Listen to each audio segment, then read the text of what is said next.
Indonesia sebagai negara dengan penduduk muslim terbesar di dunia berpotensi besar untuk menjadi pusat keuangan syariah dunia. Untuk mencapai hal ini, industri keuangan syariah dinilai harus lebih kompetitif dari industri keuangan konvensional. Lantas, seperti apa langkah yang harus dilakukan oleh pelaku industri syariah? Kita ikuti wawancara khusus Robert Haryanto dengan Chairman The Meeting of Minds, Ismail Serajaldin. Meeting of Forums 2019 digelar tahun ini pada tanggal 11 hingga 12 Desember 2019. Ini adalah sebuah platform atau wadah untuk mempertemukan para stakeholder atau pemangku kepentingan dari Asia Tenggara, Middle East atau Timur Tengah dan juga Afrika Utara untuk kemudian bertemu bersama dengan para industri expert dan juga para generasi milenial yang berkecimpung terutama di dunia digital. Nah, pembicara yang hadir memang pembicara yang luar biasa dan salah satunya adalah pemimpin dari forum ini. Saya akan langsung menyapa, yaitu Dr. Ismail Serajaldin yang merupakan akademisi dunia dan pernah menjabat sebagai Vice President di Bank Dunia. Dr. Serajaldin, how are you?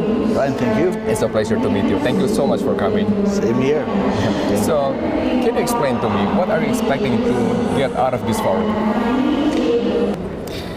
Well, a forum is rightly named a meeting of minds, which means that we want to get people who are very diverse, by age group, by men and women, by disciplines, by nationality, by background, culture, by age. As I said, some very young, some not so young, but young at heart anyway, and get them all together to discuss some of the fundamental problems that societies in general are facing, and specifically Indonesia as well.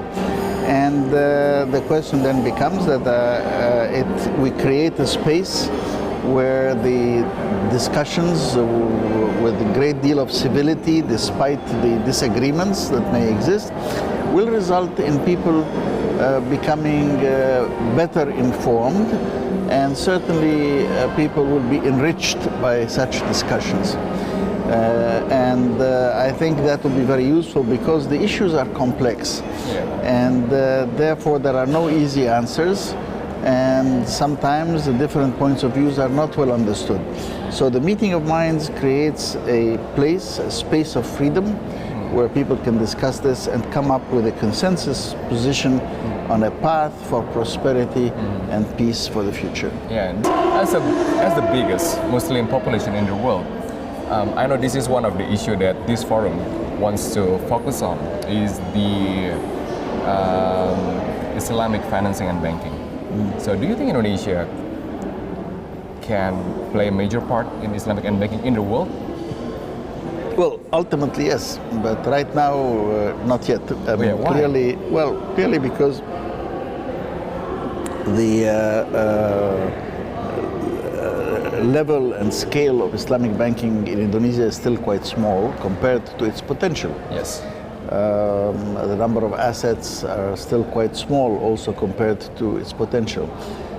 So the question is not really why not, is why is it still small? Yeah, why? And from your perspective? From my perspective, I think there are two reasons for that. And one is that the Islamic banking institutions in Indonesia need to become more competitive with the commercial financial institutions.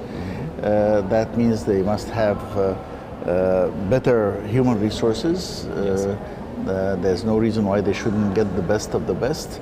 And then as such, they should manage their institutions in a way where the restrictions that are put on them by Sharia law in terms of how to use their assets and so on are not a restriction but an opportunity. What does that mean? It means that you should do more due diligence than commercial banks because you are dealing with the socialization of risk in Islamic banking. That second thing is that the halal economy as a whole is growing, but at a pace which is still not the full economy or even a significant part of it. So we think that there is room for that. So if you look at that, that means you have room to expand on the halal economy as a whole, you have room to expand on the Islamic banking, and you have room to expand on beyond the borders of Indonesia. Now, on top of all that, I think there is a very important issue, which I hope will come up in the discussions here, and this is that we are on the verge of major transformations. Yes. You hear about cryptocurrencies, about blockchain, stuff like that, but you also hear about the cashless economy and so on.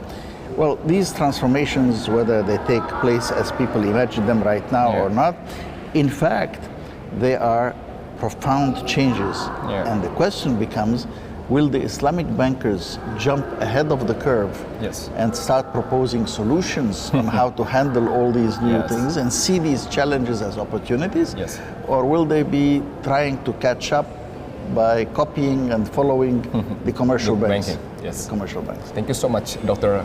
Siragaldin. It's a pleasure to meet you. Thank you. Can't wait to see your speech next, and you're expected to be inside soon. Thank you so much. Thank you. Thank you. Thank you.